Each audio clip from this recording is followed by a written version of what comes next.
Hey everyone, welcome to your channel. Is your Windows running slow again or have a problem again? Most people jump straight to reinstalling, but what if I told you there's a quicker, smart way?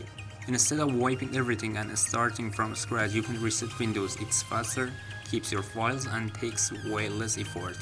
In this video I'll show you exactly how to reset your system step by step, so you can get back to a smooth performance without a hassle. Let's get to work. At your start menu, search settings, scroll down and select the recovery. Click on reset PC. You have two options: keep my files and remove everything. If you keep my files, it will remove apps and settings but keeps your personal files. And if you remove everything, it will remove all your apps, personal files and settings. But what is files?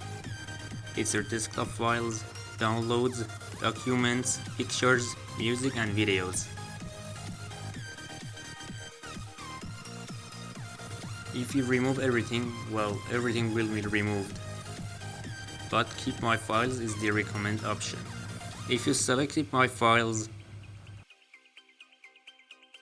it'll change settings back to their defaults, just like your installed Windows already. Keep your personal files, which what are these, and reinstall Windows from this device.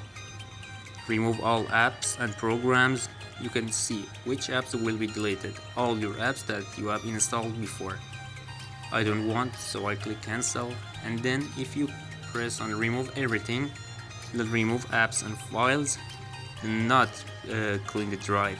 Delete all files only from Windows drive. There's two options again: clean data and delete files from all drivers. It depends on your priority, what you need. I don't want, so I click on cancel. Like the video, comment below and subscribe and hit the bell icon for more Windows tricks. Goodbye to another video.